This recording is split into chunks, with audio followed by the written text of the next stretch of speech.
Shalom semuanya, tanpa terasa kita sudah hampir 2 bulan ya lockdown di rumah masing-masing, tidak diizinkan beribadah di tempat bersama. Sejujurnya memang ini bukan hal yang enak untuk dilalui ya saudara ya, karena saya tahulah bagaimanapun saya juga rindu sekali dengan jemaat, saya rindu sekali untuk kita berkomunitas bersama. Yang paling sebenarnya dirindukan tuh adalah momen-momen dimana kita tuh bisa ngobrol, bisa pelukan ya. Kalau misalnya kami di light tuh di youth, setiap ketemu pasti kita peluk satu sama lain, peluk apa kabar. Tapi kalau lagi PSBB gini kita nggak boleh peluk kanan kiri gitu ya, rasanya ada sesuatu yang aneh gitu deh. Karena kita nih makhluk sosial, rasanya kalau nggak diizinkan bersosialisasi itu kayaknya ada yang aneh gitu ya. Tapi ya kembali saudara, saya berdoa juga dan supaya semua kita sama-sama lah berdoa supaya ini semua cepat lalu, supaya setelah ini kita bisa kembali beribadah bersama, bersekutu bersama, berkomunitas bersama, dan saya percaya kita akan kembali berkumpul dengan kesatuan yang lebih kuat, dengan api yang lebih kuat, dan saya percaya Gereja Kristus juga akan lebih kuat lagi melewati badai yang kita akan lalui, yang kita sedang lalui sama-sama. Saudara, ada satu hal yang hari ini saya pengen sharing tentang hal-hal yang sepertinya sangat menyerang hidup saya, dan saya juga berpikir mungkin banyak menyerang hidup saudara semua, terutama dalam masa-masa pandemi ini. Sejujurnya momen-momen ini kan saya seperti saya bilang, ini momen-momen dimana kita jadi lebih gampang merefleksikan diri. Kita jadi ada momen-momen lebih banyak waktu luang dimana kita jadi berkaca lah tentang kehidupan kita, berkaca tentang goals kita, tujuan kita, berkaca tentang karir yang kita sedang mau kejar, berkaca tentang segala sesuatu yang kita mau raih gitu loh saudara. Dan kita sedang berkaca juga tentang apa yang sebenarnya kita perlu buang untuk mencapai mimpi-mimpi tersebut. Saya percaya kita semua melakukan hal yang sama, kita merefleksikan semua yang kita sedang lakukan. Dan seringkali saudara, salah satu yang hari-hari ini sebenarnya sedang menyerang ketika bukan sedang menyerang sih, hari-hari ini sejujur saya bergumul sekali dalam hal merefleksikan diri adalah dengan perasaan kegelisahan saudara. Saudara, saya nggak tahu berapa banyak dari Anda juga mengalami kegelisahan yang sama, tapi hari ini saya pengen sharing lah, berkhotbah ya. Berkhotbah, sebuah judul khotbah saya hari ini adalah melawan kegelisahan. Melawan kegelisahan. Bagaimana yang kita harus lakukan ketika kegelisahan datang? Karena saya percaya ini momen-momen di mana kita gampang banget terserang dengan kegelisahan. Saudara, ada satu firman Tuhan yang hari ini saya pengen kita buka sama-sama. Firman Tuhan dari Rasul Paulus, yaitu di Filipi pasal 4. Kita akan baca sama-sama di Filipi pasal 4 ayat 4 sampai 5 dulu. Firman Tuhan berkata demikian: bersukacitalah senantiasa dalam Tuhan. Sekali lagi kukatakan, bersukacitalah. 2 kali Paulus bilang kepada jemaat Filipi, bersukacita. Sekali lagi, bersukacita ya. Karena mereka dalam kondisi yang gak gampang mereka lalui saudara. Ya, kalau dipikir-pikir dibandingkan dengan apa yang kita sedang lalui, yang mereka sedang lalui saat itu jauh lebih berat pasti ya saudara. Tapi di tengah pengalaman penderitaan yang berat yang sedang mereka alami saat itu, Paulus berkata, bersukacitalah. Sekali lagi aku katakan, bersukacitalah. Dan saudara, hal yang sama saya mau sampaikan buat setiap kita yang tengah melewati pandemi ini dengan segala macam kesusahan yang dibawa oleh pandemi ini saudara. Saya mau katakan seperti yang Paulus katakan kepada Anda semua, bersukacitalah. Sekali lagi aku katakan, bersukacitalah ya. Lalu ayat 5 firman Tuhan berkata, Paulus berkata, hendaklah kebaikan hatimu diketahui semua orang. Tuhan sudah dekat. Janganlah hendaknya kamu khawatir tentang apapun juga, tetapi nyatakanlah dalam segala hal keinginanmu kepada Allah dalam doa dan permohonan dengan ucapan syukur. Saudara, firman Tuhan sekali lagi dikatakan ayat 6 nih, janganlah hendaknya kita khawatir akan apapun juga. Jangan kita khawatir akan apapun juga. Itu sebuah perintah saudara. Kalau kita baca firman Tuhan, ada beberapa hal yang adalah nasihat, ada beberapa yang sepertinya perintah gitu loh. Walaupun ini perintah atau nasihat, tapi anyway begini saudara. Saya jadi berpikir berapa banyak dari kita sebenarnya dari ini aja kita sudah istilahnya melanggar nasihat Paulus, melanggar perintahnya Paulus dengan berkata jangan kita khawatir. Karena sejujurnya untuk kita nggak khawatir melewati masa-masa ini sepertinya hampir mustahil saudara. Ini momen-momen yang nggak gampang. Nggak peduli saudara serohani apa, nggak peduli Anda belajar eskatologi atau Anda belajar tentang doktrin-doktrin kekristenan yang kuat, Anda punya dasar fondasi yang kuat, Alkitab yang kuat, segala macam, tetap kekhawatiran, kegelisahan pasti akan menyerang Anda saudara. Dalam situasi apapun, mau serohani apapun kita saudara, kita pasti ada yang namanya dalam kehidupan ini nih, kita nih berjuang atau bertempur melawan kegelisahan, ya. Hari-hari ini saya percaya terutama di tengah-tengah masalah, saudara, yang paling banyak kita perangi sebenarnya adalah kegelisahan, kekhawatiran, kegelisahan, kekhawatiran. Itu yang sering banget terjadi. Dan sekali lagi, tapi Paulus bilang, bahkan di tengah masa penderitaan yang mereka alami, Paulus berkata, jangan kita khawatir. Dan saudara, sejujurnya untuk kita nggak khawatir, terutama di masa-masa gini, di mana Anda kalau lihat sosial media, Anda lihat line news, contohnya Anda baca berita, Anda baca broadcast dari WhatsApp, Anda baca dari semua yang Anda lihat, TV, berita-berita TV, segala macam yang Anda lihat, semuanya menginformasikan sesuatu yang sepertinya membombardir ketakutan, saudara. Kita ini dibombardir dengan kegelisahan, bombardir dengan ketakutan, dan kalau kita nggak jaga hati-hati apa yang kita baca, apa yang kita dengar, terutama di masa-masa ini, saudara, kita akan gampang banget tenggelam dalam kekhawatiran. Dan saudara, apa yang bahayanya ketika kita tenggelam dalam kekhawatiran, saudara? Ketika kita tenggelam dalam kekhawatiran, kita ini terjerumus dalam keputusasaan, saudara. Sementara begini, saudara, saya pernah baca waktu itu, yang paling membunuh manusia itu bukan bencana kelaparan, saudara. Waktu itu saya pernah baca, ketika saya baca kalimat itu saya kaget. Karena kalau saudara tahu di bagian dunia ketiga, mereka mati karena kelaparan, gitu loh. Tapi orang itu berkata begini, manusia itu mati bukan karena kelaparan. Manusia mati karena hilangnya pengharapan. Ketika mereka sudah kehilangan pengharapan akan sesuatu yang baik, ketika mereka sudah kehilangan pengharapan bahwa hidup mereka akan jadi lebih baik, mereka jadi istilahnya mati secara jiwa, mati secara rohani. Saya juga nggak ngerti matinya dalam istilah apa. Tapi anyway, kita ini manusia turun derajatnya, dalam arti begitu. Saya teringat dengan sebuah cerita, saudara, dengan pernah ada eksperimen, yaitu ada seorang ilmuwan mau meneliti tikus, gitu ya. Jadi tikusnya diambil, tikusnya dicemplungin ke air. Tikus nggak bisa berenang, gitu ya. Begitu dicemplungin ke baskom air, tikusnya berenang gitu kan. Dia mencoba untuk menggapai oksigen, gitu ya. Setelah dia berenang, dites gitu ya. Ternyata tikus itu cuma bisa berenang, saya lupa berapa durasinya, tapi tikus itu cuma bisa berenang, ya kita ambil contoh ya, cuma bisa berenang 30 menit. Setelah 30 menit dia bengam, akhirnya dia mati, gitu ya. Lalu akhirnya diambil lagi eksperimen tikus kedua, ya. Tikus kedua ditenggelamin lagi. Ketika dia berenang sampai di menit ke-25, ilmuwannya angkat, gitu ya. Angkat, diselamatin tikusnya. Terus tikusnya diselimutin, dikasih kehangatan, dikasih makan. Lalu beberapa minggu kemudian dicemplungin lagi ke air yang sama.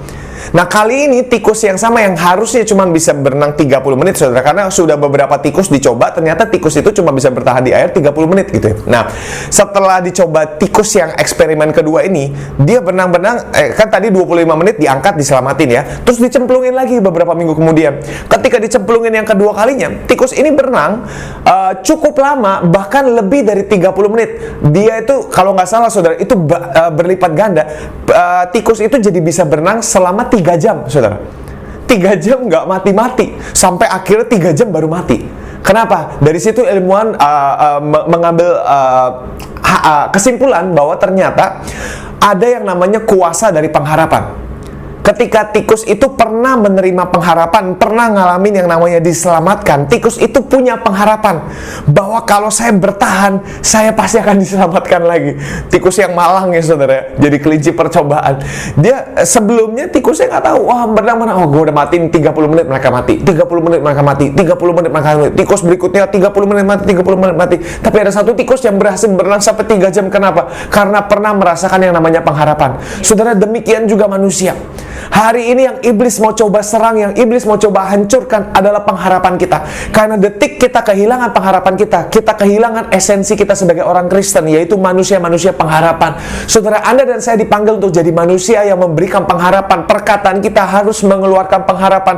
Gaya hidup kita harus mengeluarkan pengharapan. Itu yang hari ini dunia sedang cari, orang-orang yang penuh pengharapan.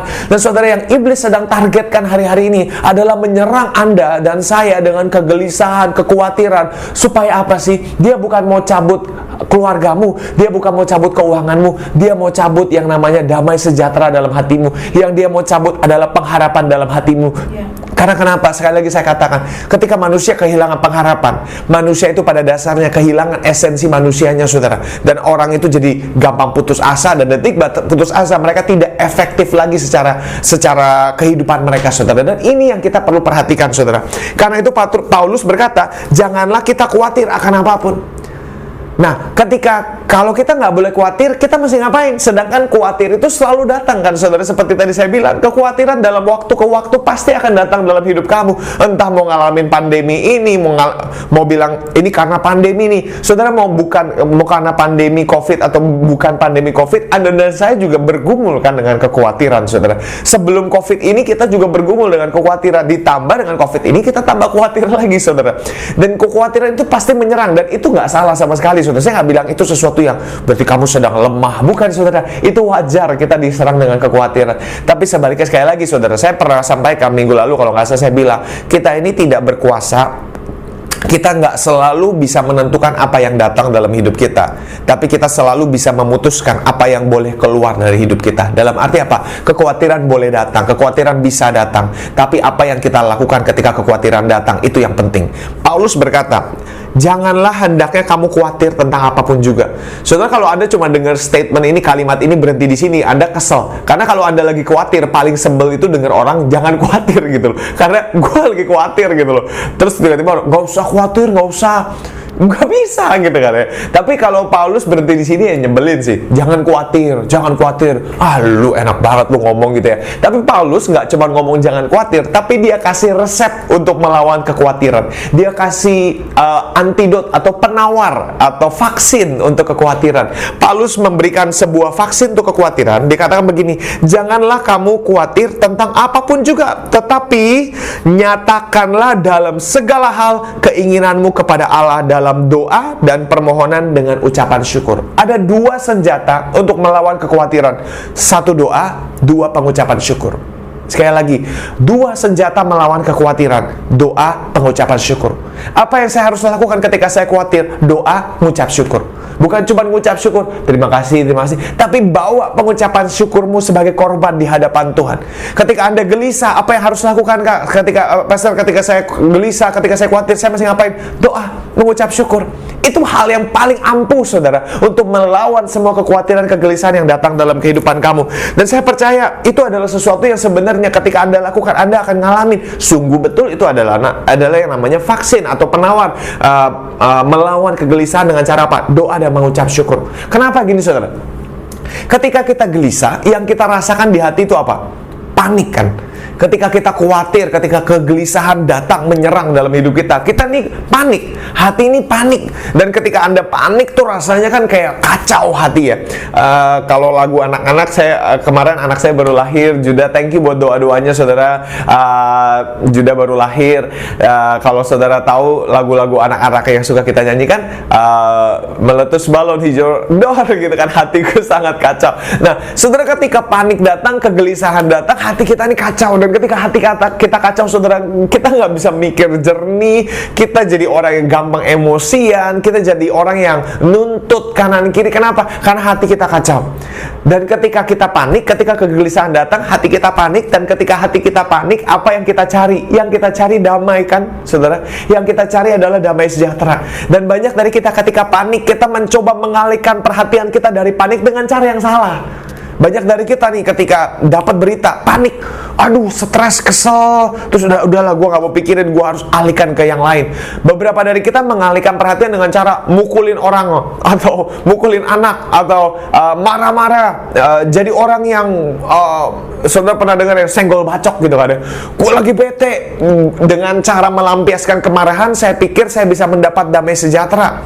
Ada beberapa orang yang nggak sefrontal itu, nggak bukan galak, tapi orang-orang yang gue gelisah, gue kacau, hatiku bener-bener berantakan. Saya mendingan nonton drama Korea gitu kan ya, Crash Landing gitu kan, atau apapun, saudara. Nonton drama Korea, nonton sinetron, itu bisa, saudara berpikir dengan cara itu bisa memberikan sedikit damai sejahtera. Betul, itu bisa memberikan damai sejahtera, tapi bukan damai sejahtera yang kamu perlu untuk melawan kegelisahan, saudara. Damai sejahtera apa yang kita perlu? Yesus pernah berkata, damai sejahtera yang aku tinggalkan kepada kamu berbeda dengan damai sejahtera yang diberikan oleh dunia ini. Damai sejahtera yang Tuhan Yesus berikan kepada kita, saudara, bukan berasal dari dunia ini, tapi berasal dari surga. Dan damai sejahtera itu yang paling ampuh, yang sebenarnya kita cari ketika hati kita panik. Damai sejahtera Kristus itu, saudara, yang kita sebenarnya butuhkan ketika kita sedang diserang kegelisahan.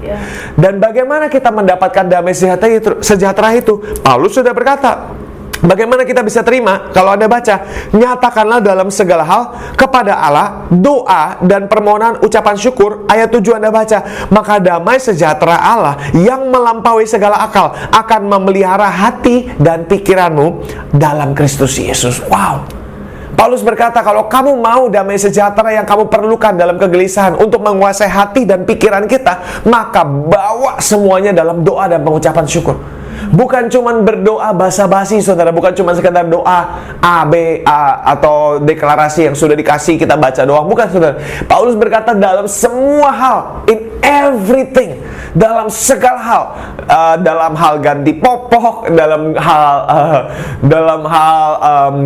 unek-unekmu terhadap suamimu, dalam hal unek-unekmu terhadap istri, terhadap mertua, terhadap anak, semua hal, saudara, baik hal yang gak rohani sampai yang paling rohani sekalipun, semua hal yang kamu gelisahkan, bawa itu dalam doa. Kalau Anda anak muda misalnya, Anda kesel karena kalah main game, bawa semua itu di hadapan Tuhan. Baik yang penting sampai yang tidak penting, bawa semua itu di hadapan Tuhan. Tuhan gak cuma bilang bawa yang penting saja, bukan, saudara, tapi Tuhan bilang bawa semuanya. Kenapa? Karena Tuhan adalah Allah yang peduli pada semua hal yang kamu pedulikan juga, baik yang penting maupun yang tidak penting. Dia Allah yang sangat peduli dan mengasihi kita, saudara. Karena itu sekali lagi, saudara, ketika kegelisahan datang, apa yang harus lakukan? Bawa semua yang kamu gelisahkan, yang dari yang penting sampai yang tidak penting, bawa semua dalam doa. Bukan cuma sekedar berdoa, membawa permohonan kita, tapi mengucap syukur. Ini penting, saudara. Ya, seperti Petrus pernah berkata, saudara, satu firman Tuhan lagi saya buka di sini. 1 Petrus 5. Firman Tuhan berkata begini, Petrus pernah berkata begini, 1 Petrus 5 ayat 7.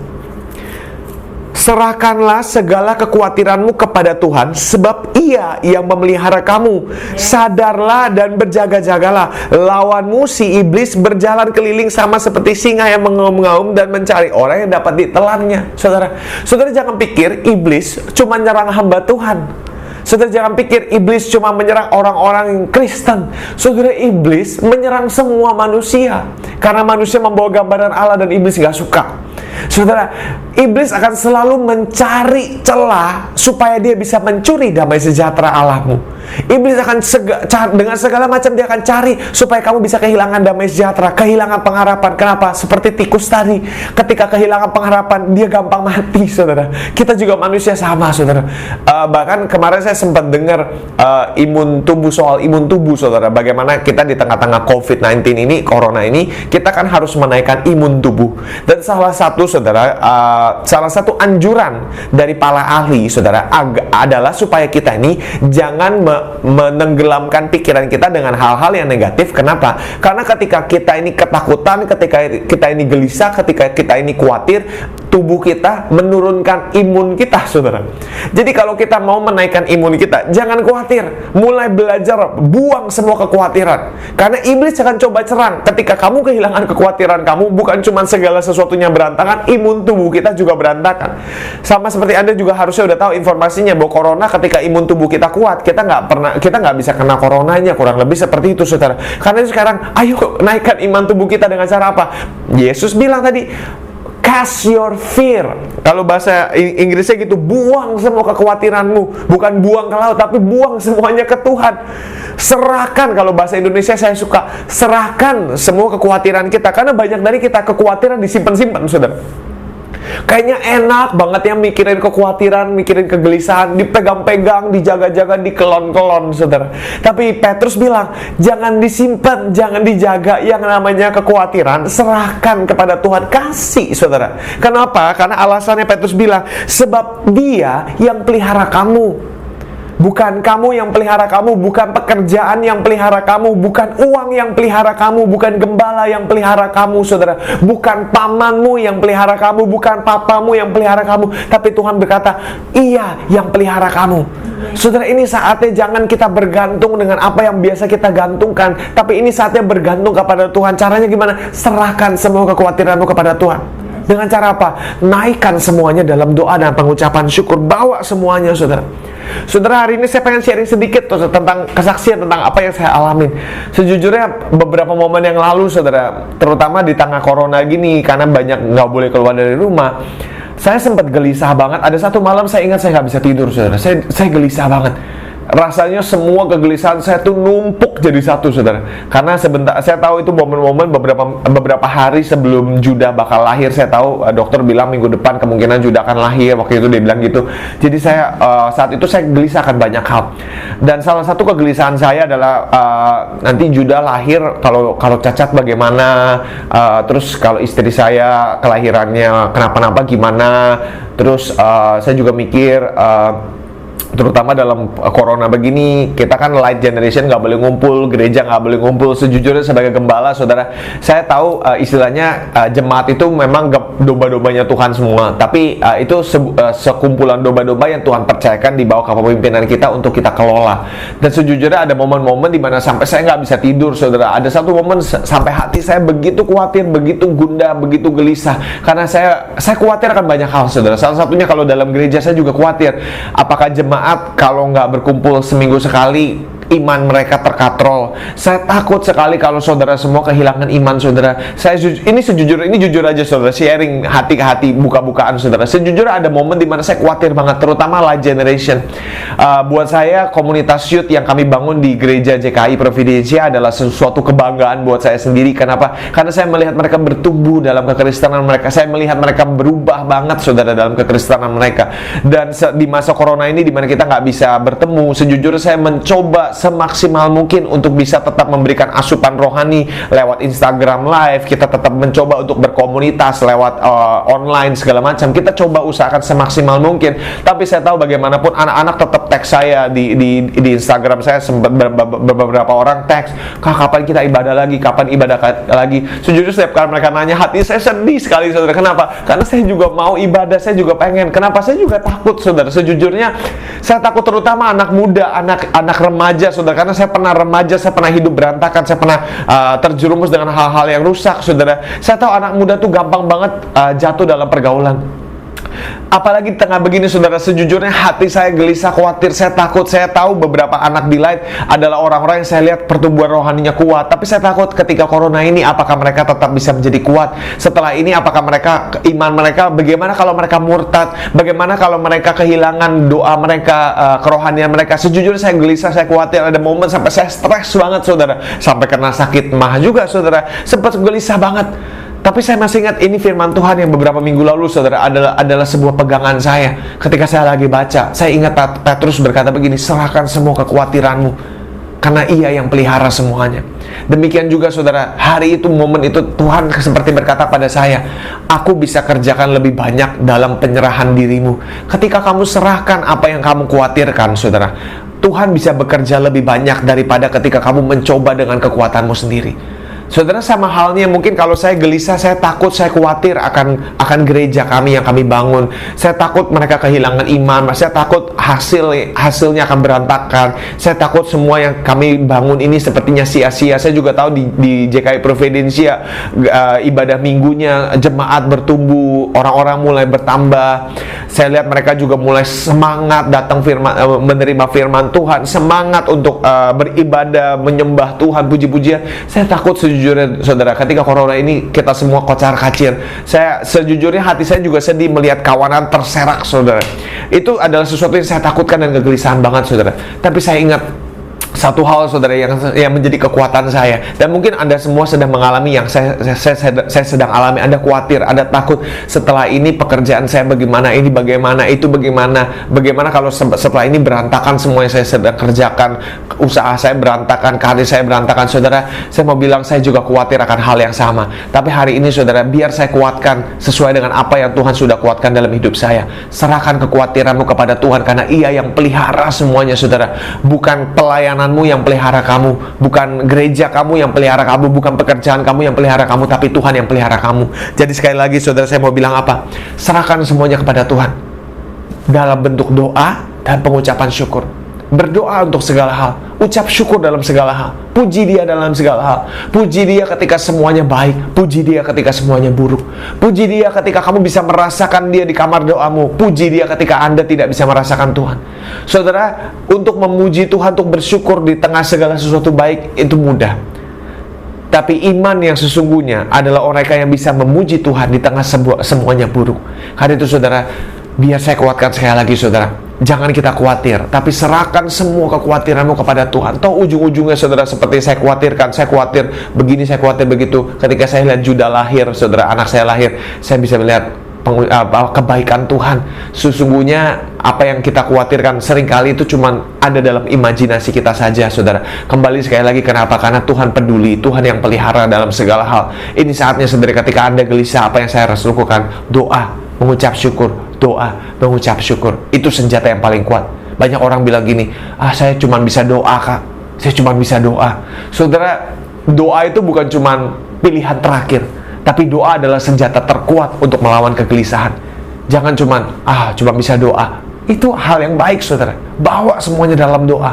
Ketika saya bawa dalam doa, saya bisa merasakan damai sejahtera Allah kembali melingkupi hati saya, kembali melingkupi pikiran saya, kembali menjaga hati dan pikiran saya, membuat saya bisa kembali efektif dalam mengerjakan apa yang saya bisa kerjakan. Jadi ketika masa begini gimana? Saudara, kerjakan yang Anda bisa kerjakan, serahkan semua yang Anda nggak bisa kerjakan kepada Tuhan. Sekali lagi, hasil di tangan Tuhan. Anda kerjakan yang Anda bisa kerjakan, tapi sisanya serahkan kepada Tuhan. Kenapa? Karena dalam penyerahan Ia bisa bekerja lebih baik. Terima kasih saudara, saya berdoa supaya semua yang Anda alamin hari-hari ini bisa menguatkan Anda. Kita berdoa.